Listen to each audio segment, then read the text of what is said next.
Welcome viewers, जिन्होंने अभी भी Pakistan television news tune in किया है उनको वेलकम करते हैं। मेरा घर मेरी जन्नत ट्रांसमिशन का सिलसिला हमारा एक अरसे से जारी है। हुमैरा राना ने मुझे ज्वाइन कर लिया है और हमारा मकसद यही है कि आपको एक तो जो हुकूमती सतह पर इकदाम उठाए जा रहे हैं उस हवाले से अपडेट करें, फिर जो कोरोना वायरस का फैलाव है मुकामी और आलमी सतह पे उसकी फिगर्स आपके साथ शेयर करें।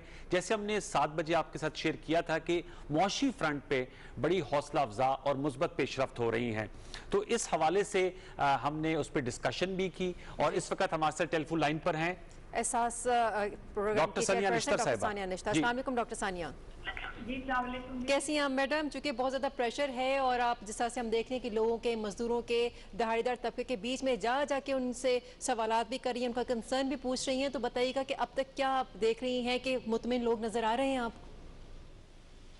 जी बिल्कुल। जैसे को आपको मालूम होगा 2 दिन पहले हमने ये जो एहसास इमरजेंसी कैश का कैटेगरी 2 में पेमेंट शुरू कर दी है। ये वो कैटेगरी है जिसमें कि लोग एसएमएस के जरिए रजिस्टर होते हैं और हम उनका स्कोर चेक करते हैं नेशनल सोशो इकोनॉमिक रजिस्ट्री में और उन पे वेल्थ प्रोफाइलिंग रन करते हैं और अगर ये दोनों टेस्ट वो पास करते हैं तो फिर हम उनको एसएमएस जारी कर देते हैं कि आप जाके अपनी पेमेंट ले लें। और वो जो एसएमएस हम उनको जारी करते हैं वो एक फेज वाइज मैनर में हो रहा है ताकि बाजार में बहुत ज्यादा रश ना लग जाए, कैंप साइट पे बहुत ज्यादा रश ना लग जाए। तो 6-6 लाख के बैचेस में हम ये एसएमएस रोजाना भेज रहे हैं। अच्छा मैम, आपने कैटेगरी 2 की पेमेंट शुरू कर दी है तो कुछ हमारे व्यूअर्स के साथ फिगर्स शेयर करेंगी। 1 करोड़ 20 लाख खानदानों को आपने टारगेट करना है, तो अब तक अगर मैं आपसे पूछ पाऊं कितने खानदानों को ये एहसास कैश प्रोग्राम मिल चुका है एज वी स्पीक? जी, अभी तक 41 लाख फैमिलीज को यानी कि 41 लाख खानदानों को ये पिछले 8 दिन में ये एहसास इमरजेंसी कैश मिल चुका है। जैसे कि आपको मालूम होगा ये 1 करोड़ 20 लाख खानदानों को हमने 3 हिस्सों में डिवाइड किया था। अच्छा। 4.5 मिलियन यानी कि 45 लाख वो खानदान से थे जो पहले ही से एहसास किफालत के मेंबरान थे और उनमें से 41 लाख को पेमेंट हो चुकी है। जो बकिया हैं 4 लाख वो अगले कुछ दिन में ट्रिपल इन करते रहेंगे। दूसरी कैटेगरी वो थी जो बजरिया एसएमएस के जरिए रजिस्टर हुए हैं। कफालत प्रोग्राम से ऊपर है मैडम, जिनका जिक्र करिए, जो कैटेगरी 2 की बात करिए वो कफालत प्रोग्राम से ऊपर वाला लेवल है?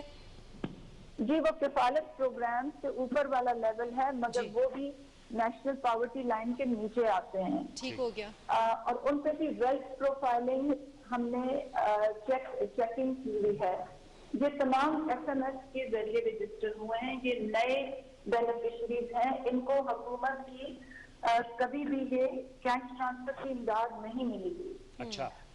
तो मुझे बहुत घबराहट थी कि क्योंकि ये नए लोग हैं, क्या उनको मालूम होगा कि किस तरह से पेमेंट होती है, क्या उनको मालूम होगा कहाँ आना है। तो पिछले 2 दिन से जो मैं जा रही हूँ, कल मैं इस खवातीन की कैंप साइट पे गई थी, आज मर्द हजरात कैंप साइट में थे और मुझे देख के बड़ी खुशी हुई कि उनको पिछली रात एसएमएस आया था, क्योंकि हम जो एसएमएस भेजते हैं वो 6 बजे के बाद भेजते हैं, यानी कि कल वाले एसएमएस आज 6 बजे के बाद हो गए होंगे। अच्छा, तो इसकी शफाफी फोन से अपने एसएमएस देखिए और वो अपनी। अच्छा मैडम, आप जो आप बात कर रही हैं उसी से रिलेटेड एक क्वेरी भी है, वो ये है कि आप इसमें बेहतर रहनुमाई कर सकती हैं। एक फैमिली को मैसेज आता है कि आप फलानी जगह से आके पेमेंट अपनी कलेक्ट कर लें।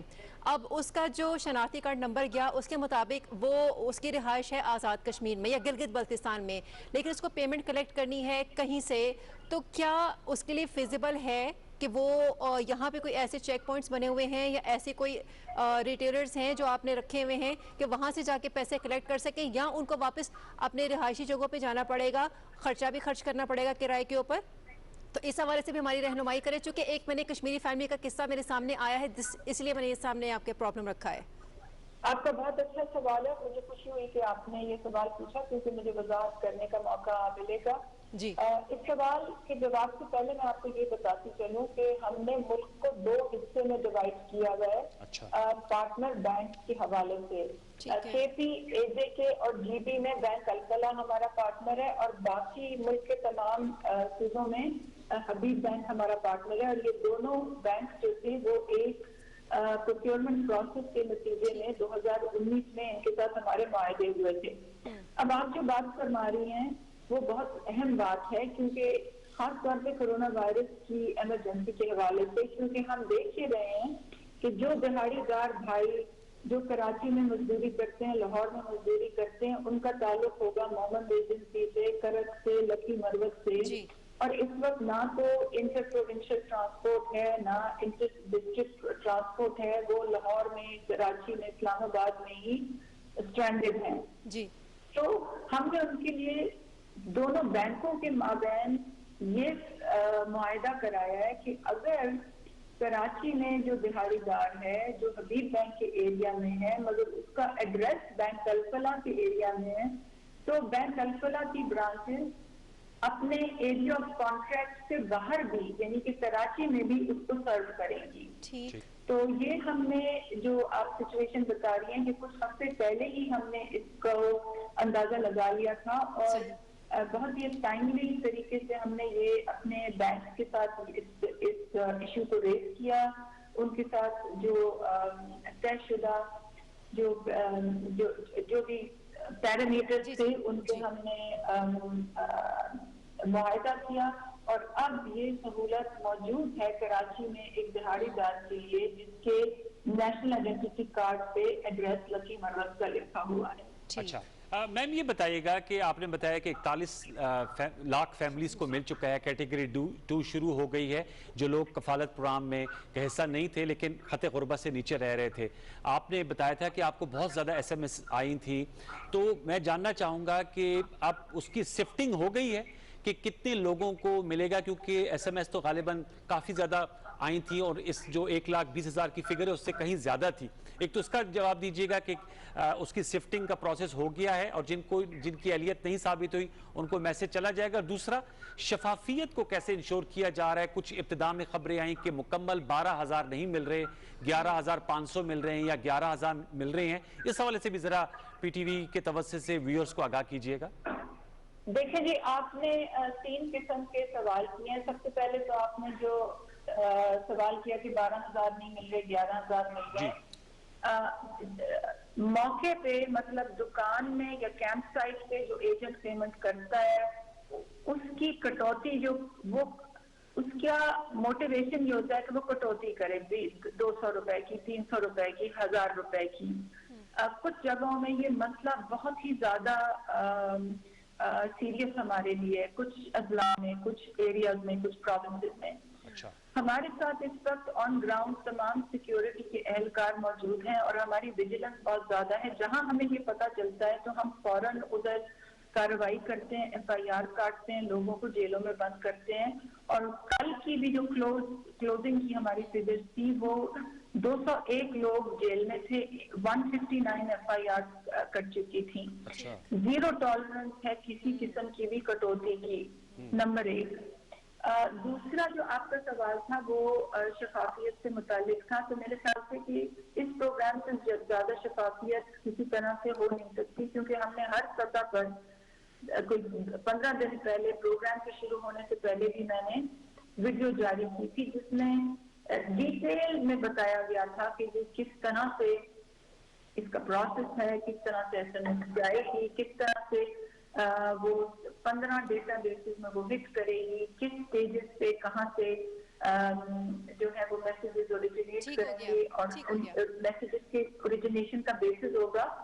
तीसरा सवाल जो आपने सबसे पहले किया था वो मैं भूल गई हूँ, काइंडली आप उसको। मैंने ये आपसे कहा था कि जो SMS जिन लोगों ने किया उनकी तादाद तो कहीं ज्यादा है, आपने एक फिगर भी बताई थी, तो क्या वो प्रोसेस मुकम्मल हो गया छांटी का कि किन लोगों को मिलना है और किन को नहीं मिलना? ये छांटी का अमल सबसे पहले तो ये कि हमारा जो SMS की कैंपेन है वो 19 तारीख 12 बजे रात को सनसेट करेगी, खत्म होगी 19 अप्रैल। जो 19 अप्रैल, दो दिन उसमें और रह गए हैं। ठीक है। और मैं पाकिस्तान टेलीविजन के तवज्जुह से ये चाहूंगी भी कि लोगों को इसके बारे में पता चले। हालांकि हम आज अखबार में भी ये खबर दे चुके हैं, सोशल मीडिया पे भी बार बार हम ये ऐलानात कर रहे हैं, रेडियो पे भी कर रहे हैं। अब जो मुकम्मल जांच पड़ताल का जहां तक ताल्लुक है, वो 19 तारीख को 20 तारीख को तमाम लिस्टों को डिवाइड किया जाएगा। फिलहाल वो लोग जिनकी नेशनल सोशल इकोनॉमिक डेटाबेस से वैलिडेशन हो सकती है, उनको वैलिडेट करके उनको मरहलावार तारीखों के हिसाब से मैसेजेस जा रहे हैं, वो पैसे कलेक्ट कर रहे हैं। 19 तारीख से पहले हमारे पास डिस्ट्रिक्ट की भी तमाम लिस्टें आ जाएंगी और फिर बकिया SMS और डिस्ट्रिक्ट लिस्टों को जमा करके उस पर भी काफी मरहलों से उन लिस्टों को गुजरना पड़ेगा। सबसे पहले तो ये कि हम डुप्लीकेशन देखेंगे, क्योंकि जो लिस्टें डिस्ट्रिक्ट से आ रही हैं उसमें बहुत से ऐसे लोग होंगे जो हमारे SMS में ऑलरेडी गुजर चुके होंगे। पहले हम डुप्लीकेशन एलिमिनेट करेंगे।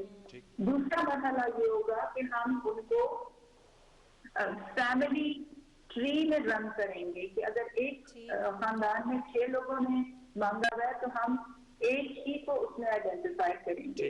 फिर तीसरा स्टेप ये होगा कि हम देखेंगे कि क्या इनमें से कोई हमारे नेशनल सोशल इकोनॉमिक डेटाबेस में तो नहीं है। और फिर आखिरी मरहले में हम उन पर वेल्थ प्रोफाइलिंग चेक करेंगे, यानी कि गाड़ी, मोबाइल फोन, वैसे मैडम बहुत ज़बरदस्त इनिशिएटिव आपने लिया है और यकीनन 41 लाख खानों को जो कैश है वो डिलीवर भी हो चुका है। दो it's a very automated process और काफ़ी ट्रांसपेरेंट भी है। बहुत शुक्रिया PTV न्यूज़ से बात करने के लिए, आपके वक्त के लिए। आपको हम लाइन पे लेते रहेंगे। स्टे ट्यून नाज़रीन, यहाँ पे वक्त हुआ है एक ब्रेक का।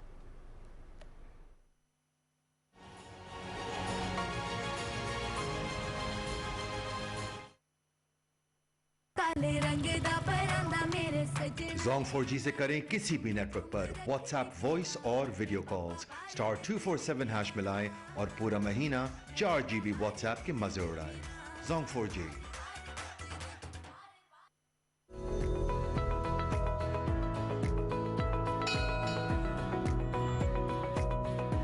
डेली स्कूल की नशरियात देखिए रोजाना सुबह 8 बजे से शाम 6 बजे तक।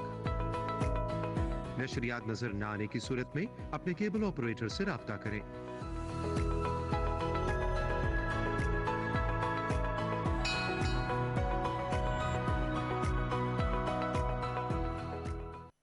कि कोरोना पाकिस्तान में पंजे गाड़ने लगा। कोरोना मुल्क के 4 सूबों और गिलगित बल्तिस्तान में भी फैल गया। कोरोना वायरस से डरने की हरगिज जरूरत नहीं है। थोड़ी सी एहतियात और बरवक्त इलाज से आप इस बीमारी से दूर रह सकते हैं। दूसरों से हाथ मिलाने से गुरेज करें। मजमे या रश वाली जगह पर मुनासिब फासला रखें। खांसते वक्त रुमाल या कपड़ा मुंह के आगे रखें।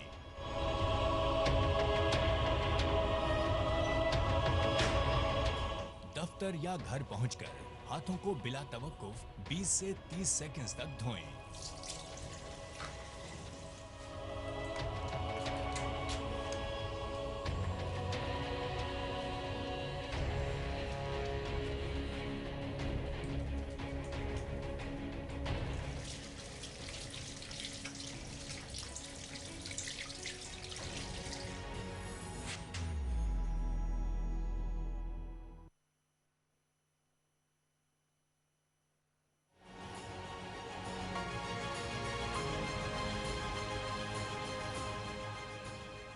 Welcome back viewers. अब हम गुफ्तगू करेंगे। वी आर वेरी थैंकफुल कि डॉक्टर फैसल सुल्तान साहब ने, जो वज़ीर आज़म के फोकल पर्सन बराए कोरोना वायरस हैं और ख़ुद इन्फेक्शियस डिजीज़ के माहिर हैं, माहिर वबाई अमराज हैं, इनसे हम गुफ्तगू करेंगे। स्काइप पर हमारे साथ मौजूद हैं डॉक्टर साहब। अस्सलाम वालेकुम। डॉक्टर साहब, मैं आपसे ये तो सवाल ज़रूर करना चाहूँगा कि पिछले हाफ पे हमारे साथ खुर्रम दस्तगीर साहब थे और हमायूं अख्तर खान साहब। एक सवाल ये पाया जाता था कि अभी तक हमें पता चल गया है कि हमारा इन्फेक्शन रेट कितना है कोरोना वायरस का पाकिस्तान में, टेस्टिंग कैपेसिटी हमारी कितनी है, क्योंकि जो फिगर्स आ रही हैं अब 7000 से फिगर तजावज़ कर गई, 135 अमवात हैं। और मैं आप ही को सुन रहा था, आपने कहा कि जो प्रेडिक्शंस की गई थी उससे अल्लाह का शुक्र है कि उतनी अमवात भी नहीं हुई और उतने लोग भी मुतासर नहीं हुए। लेकिन हम देख रहे हैं कि पिछले 24 घंटे में 11 अमवात, उससे पहले पिछले 24 घंटे में 17 अमवात। कुछ इस हवाले से बताएं कि हमारा इन्फेक्शन रेट कितना है और वर्ल्ड के मुकाबले में। देखिए, इस वक्त जो सिचुएशन है, हम इन्फेक्शन रेट के बारे में बहुत वाज़े या क्लियर स्टैंड तो इसलिए नहीं ले सकते कि सारी मुकम्मल पॉपुलेशन को हमने नहीं टेस्ट किया, ना कर सकते हैं, और इस वक्त किसी भी मुल्क के पास ये कैपेबिलिटी नहीं कि सारी पॉपुलेशन को टेस्ट करें।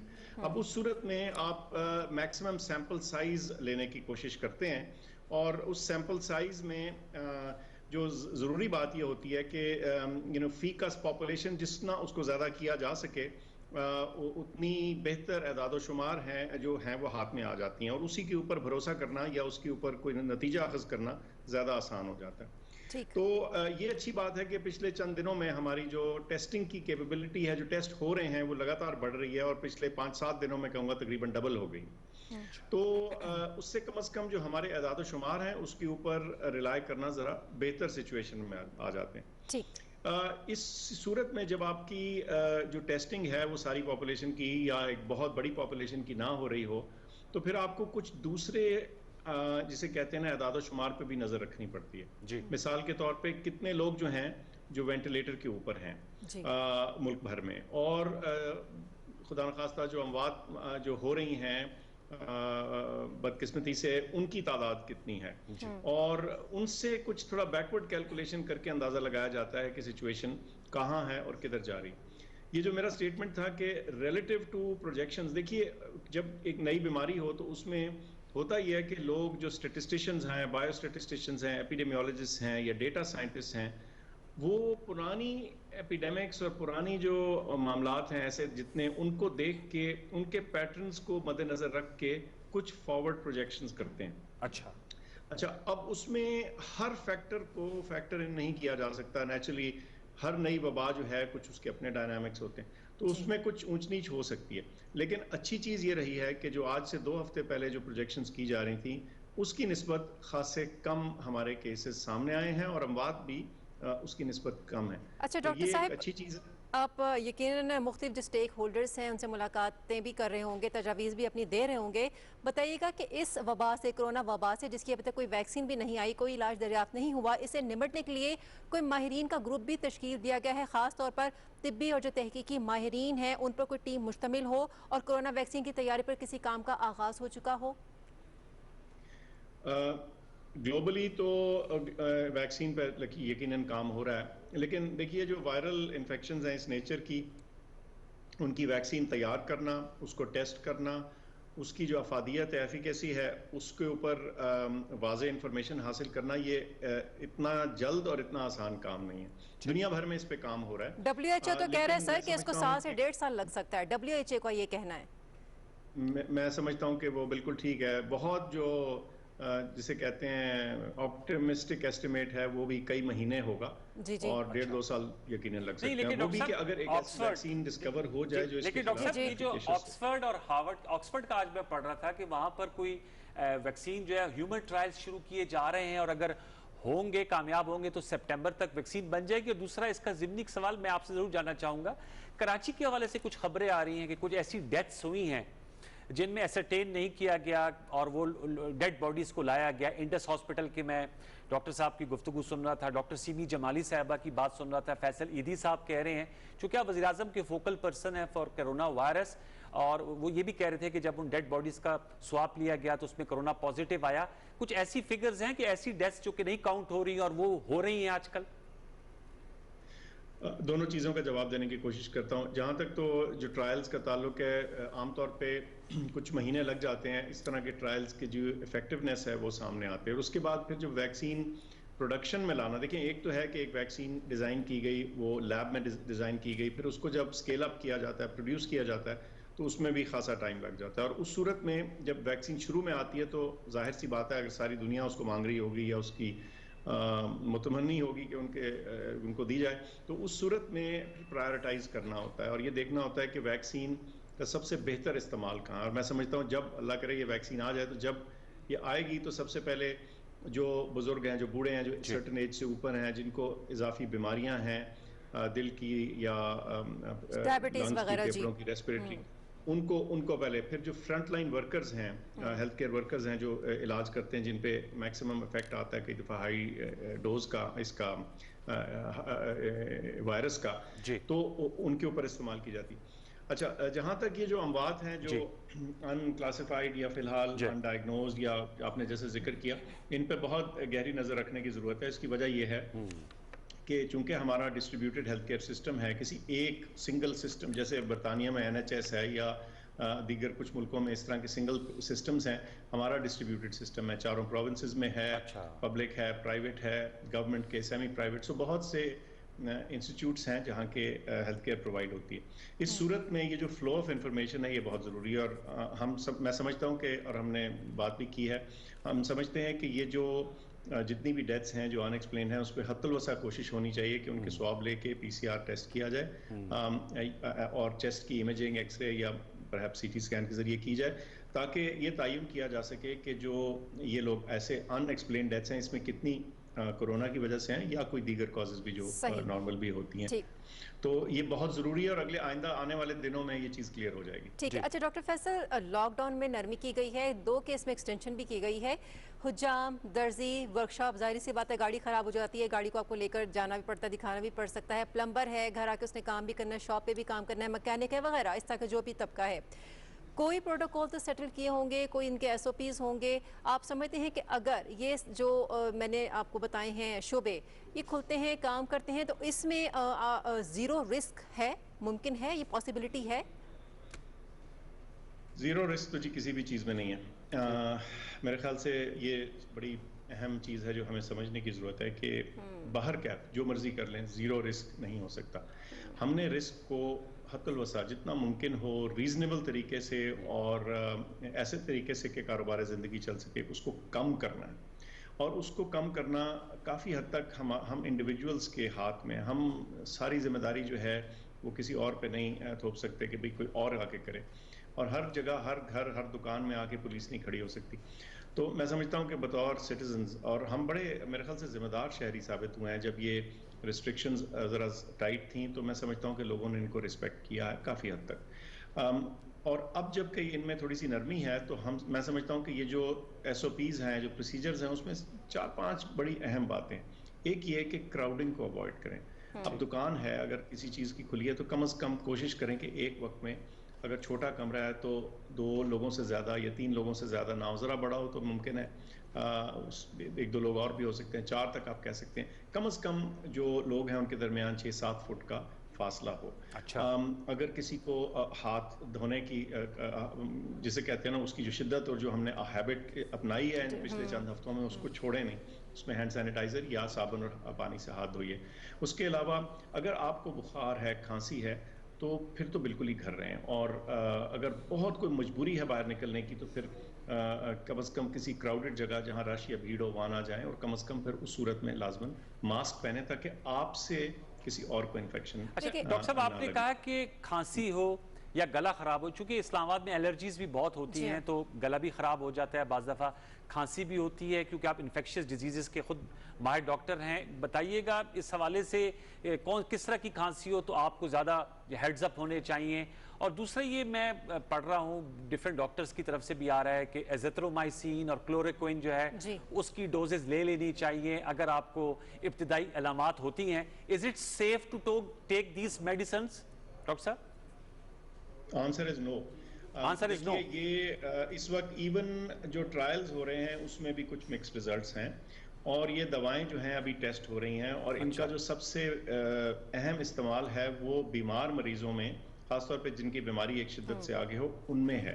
और वो भी मैं समझता हूँ कि जो हमारे डॉक्टर साहिबान हैं उनको एहतियात ये करनी चाहिए कि कोशिश करें कि किसी ट्रायल में एनरोल हों, ताकि जो वो दवाई दे रहे हैं उससे बाकी दुनिया को, बाकी इंसानियत को भी फ़ायदा हो, ताकि उससे जो नॉलेज जनरेट हो वो सब तक पहुँचे, ताकि हम फैसला कर सकें कि ये दवाइयाँ वाकई कोई असर रखती हैं या नहीं।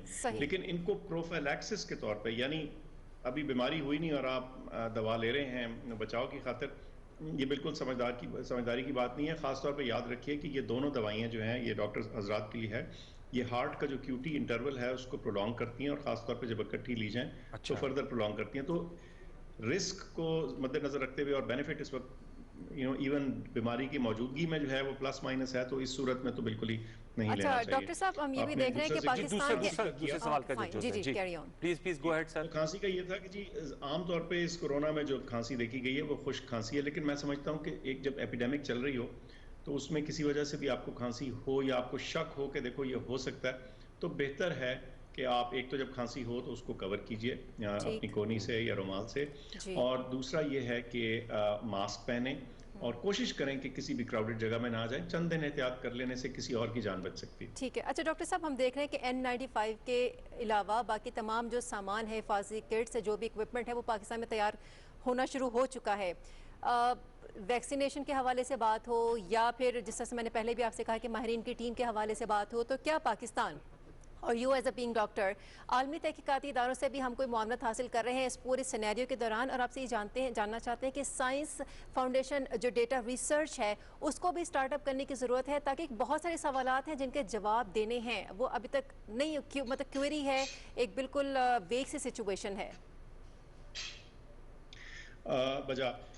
मैं समझता हूँ कि जी एक तो ये बहुत अच्छी बात है कि जो पर्सनल इक्विपमेंट है सिवाय N95 के वो भी तैयार हो रहे हैं। मुझे किसी ने बताया है कि मुमकिन है कि अगले चंद हफ्तों में N95 भी शायद लोकली प्रोड्यूस हों। बहरहाल जब वो मुस्तनद हो जाएगी बात करेंगे, लेकिन ये तो अच्छी बात है कि कम से कम बहुत सारा पर्सनल प्रोटेक्टिव इक्विपमेंट जो है वो पाकिस्तान में बनना शुरू हो रहा है। इसकी क्वालिटी और इसकी जो म्यार है उसको बहुत ध्यान से देखने की ज़रूरत है कि जो उसका मकसद है प्रोटेक्ट करना, वो कम से कम प्रोटेक्ट भी कर रहा हो और कोई फॉल्स सेंस ऑफ सिक्योरिटी ना आए, तो इसमें क्वालिटी एश्योरेंस बहुत लाजिम है।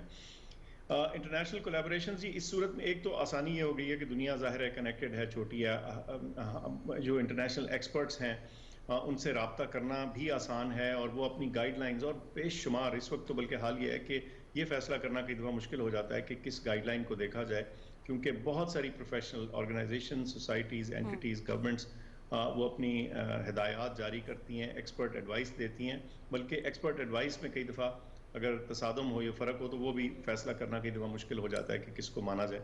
तो ये लगातार एक चेंजिंग सिचुएशन है जिसमें इवन जो एक्सपर्ट्स हैं वो अपने आप को चैलेंज महसूस करते हैं इसके साथ अप टू डेट रखना अपने आप को, और ये देखना कि कौन सी जो इन्फॉर्मेशन है वो ज़्यादा मुस्तनद या ज़्यादा एप्लीकेबल है आपकी सिचुएशन। अच्छा डॉक्टर साहब, ये बताएगा कि WHO के पैरामीटर्स के मुताबिक हम कहाँ खड़े हैं as far as are testing पर मिलियन, मेरे ख्याल में शायद फिगर बताई जाती है पर मिलियन कितने टेस्ट होने चाहिए, और दूसरा एज ए डॉक्टर और obviously as a focal person for prime minister on corona virus, priority क्या होनी चाहिए? हेल्थ, साथ में वज़ीर-ए-आज़म साहब का ये भी कहना है कि लोगों को भूख से मरने से भी बचाना है। Which thing should be prioritised? Testing की बात कर लेते हैं। अक्सर लोगों का ख्याल ये है कि फीकस पॉपुलेशन चंद हज़ार, यानी एक टेस्ट पर फ्यू थाउजेंड टेस्ट पर बिलियन पॉपुलेशन होने चाहिए, यानी 10 लाख पॉपुलेशन के लिए आपको चंद हज़ार, 2 से 8 हज़ार के दरमियान लोग कहते हैं, और जो ज़्यादा एडवांस मुल्क हैं जिनके रिसोर्सेज थोड़ी बेहतर हैं या जो बेहतर तौर पे जिन्होंने इस चीज़ को किया है वो तकरीबन 8,000 टेस्ट पर मिलियन पॉपुलेशन पे भी उन्होंने किया, लेकिन कम से कम मेरे ख्याल से 1000 या 2000 टेस्ट पर मिलियन पॉपुलेशन हो तो कुछ थोड़ी कंफर्ट आ सकती है कि हम अच्छी तरह ट्रैक कर रहे हैं इस बीमारी को। हम अभी सैकड़ों में हैं, हंड्रेड्स में, लेकिन जैसे मैंने बताया कि पिछले 5 दिनों में भी ये कैपेसिटी तकरीबन डबल हो गई है, 300 से ऊपर जा चुकी है, तो 300 पर मिलियन पॉपुलेशन। सो इसलिए और ये जो तादाद है जो लेबॉर्ट्रीज जो टेस्ट कर रही हैं उनकी लगातार बढ़ रही है। इस वक्त मुझे बताया जाता है कि मुल्क भर में तकरीबन 6 लाख जो टेस्ट रिएक्शंस हैं वो मौजूद हैं। सो अगले चंद हफ्तों और महीने के लिए भी हमारे पास अच्छी क्वांटिटी में है और हमें इसको कैपेबिलिटी को रैंप अप करने की ज़रूरत है। दूसरा आपने पूछा कि क्या ज़्यादा ज़रूरी है, मेरे ख्याल से जी सब चीज़ें ज़रूरी हैं। ज़ाहिर है सबसे पहले तो सेहत और ज़िंदगी होगी तो बाकी चीज़ें हैं वो अपनी जगह बहुत अहम है, लेकिन मेरे ख्याल से इन चीज़ों को सबको बैलेंस करके साथ लेके चलना है, और इसीलिए मैं समझता हूँ कि किसी के पास भी इसका कोई मैजिकल फार्मूला नहीं है। हर रोज़ की इंफॉर्मेशन, हर रोज़ का डेटा, दुनिया के ट्रेंड्स, अपने मुल्क के ट्रेंड्स, उनको गौर से देखने और अपने कोर्स करेक्शन करने की ज़रूरत है। हर रोज़ आप एक फ़ैसला लेते हैं, देखते हैं, उसको रिव्यू भी किया जा सकता है, उसको अमेंड भी किया जा सकता है, उसको फाइन ट्यून भी किया जा सकता है, और सारी कोशिश जो ये सारी टीम काम कर रही है नेशनल कमांड सेंटर में, उनकी यही है कि हर फैसले को किसी मंतक, किसी साइंस की बेसिस पे लिया जाए और उसको डेफिनेटली रोज़ाना की बेसिस पे हर दूसरे दिन, डिपेंडिंग कि वो क्या चीज़ है, उसको अमेंड करने की जहाँ ज़रूरत हो वो अच्छा डॉक्टर फैज, सबसे बातचीत करें। दो क्वेश्चन मैं आपसे पूछना चाहूँगी। पहला ये कि डिफरेंट जगहों पे हमने देखा है कि वॉक थ्रू गेट्स लगाए गए हैं जहाँ पे क्लोरीन का छिड़काव किया जाता है। आप समझते हैं कि ये यूज़फुल है, कितना बेनिफिशियल है? और सेकेंडली ये कि चूँकि कोरोना का अपना एक प्रेशर तो है अभी तक, क्योंकि इसकी वैक्सीन दरियाफ्त नहीं हुई, और यही सवाल जो तंग करता है कि इसका तो कोई इलाज ही नहीं है। बाज़ केसेस में हमने देखा है कि लोगों ने क्वारंटीन सेंटर से भागने की भी कोशिश की है, तो साइकोलॉजिकली उस खौफ को भी कैसे दूर करना है? बिल्कुल, ये सारे चैलेंजेस हैं जी। देखिए, वॉक थ्रू गेट्स जो हैं, मेरा नहीं ख्याल कि इनकी कोई बहुत ज़्यादा रेलेवेंस है, लेकिन जो मेन फोकस हमारा होना चाहिए वो हाइजीन पे है। और हाइजीन के 2-3 हिस्से, जैसे मैंने कहा, हाथ धोना, क्योंकि देखिए जब खांसी होती है, कुछ होता है, हम अपने चेहरे को हाथ लगाते हैं तो जो हमारा रेस्पिरेटरी ट्रैक है या चेहरे से जो सिक्रीशंस हैं वो हाथ पे आ सकती हैं। हम किसी से अगर हाथ मिलाएं या कुछ चीज़ टच करें तो फिर वो आगे जा सकते हैं। हाथ धोने की अहमियत तो यहाँ आ गई। दूसरी बात यह है कि जो मेन बात है ये रेस्पिरेटरी इलनेस है, यानी ये ड्रॉपलेट्स के जरिए हमारी खांसी, छींक या हमारी गुफ्तगू के जरिए जो हवा में ये मुअल्लक होती है या जाती है। अब आमतौर पर ये ख्याल किया जाता है कि 5-6 फुट के डिस्टेंस से ये आगे नहीं जाती और फिर थोड़ी देर के बाद ये ड्रॉपलेट्स ज़मीन पर गिर जाते हैं। सही। तो इस चीज़ को मद्देनज़र रखते हुए कॉफ का एटिकेट जो है और मास्क का इस्तेमाल, अगर आपको ख़ास तौर पे अगर आपको खांसी या बुखार हो या आपकी तबीयत ख़राब हो। लेकिन ऐसी सूरत में होता ये कि जब एपिडेमिक हो, पैनिक होती है, और हाफ इंफॉर्मेशन या फॉल्स इंफॉर्मेशन या एक गैर मुस्तनद चीज़ जो है वो भी फैल जाती है। वो कोई अजब चीज़ नहीं है, हर एपिडेमिक में ऐसे होता है। और हमने नज़र ये रखनी है कि जो इसमें कंसेंसस साइंटिफिक एडवाइस है वो क्या है, और उसी के मुताबिक चलना बेहतर है। सर बिल्कुल इख्तिसार से बताइएगा, हमारी स्पाइक आ गई है या अभी आना बाकी है? वन वर्ड डॉक्टर साहब। मेरे ख्याल से जी ये अगले 10 दिन अगर हम अपने डेटा को गौर से देख लें, इसका जवाब देना आसान हो जाएगा कि क्या अभी स्पाइक आना बाकी है या आके गुजर गई है। इस वक्त इस पे कहना नामुमकिन। चल, thank you very much doctor Faisal Sultan साहब, thank you so very much. आपने बड़ा अहम नुक्ता उठाया कि अगले 10 दिन बड़े क्रूशल हैं और हमें पता चल सकेगा कि स्पाइक आ गई है या अभी आना बाकी है। चूँकि वक्त ख़त्म हुआ जा रहा है तो इसको इख्तिताम फैज़ अहमद फैज़ के चंद अशार से कि माना कि ये सुनसान घड़ी सख्त घड़ी है, लेकिन मेरे दिल ये तो फ़कत एक ही घड़ी है, हिम्मत कर जीने को तो एक उम्र पड़ी है। तो हमें हौसला नहीं हारना, अगरचे हालात इतने अच्छे नहीं हैं पूरी दुनिया के, सिर्फ पाकिस्तान के नहीं, लेकिन we have to keep our hope alive. इसके साथ ही जो ट्रांसमिशन का ये सिलसिला है यहाँ इख्तिताम पजीर होता है। मुझे सैयद अनवारुल हसन को इजाज़त दीजिए। अब आपसे 10 से 12 की ट्रांसमिशन में एक नया सेट ऑफ एंकर्स आएगा। मुलाकात होगी, तब तक के लिए अल्लाह ने के बाद।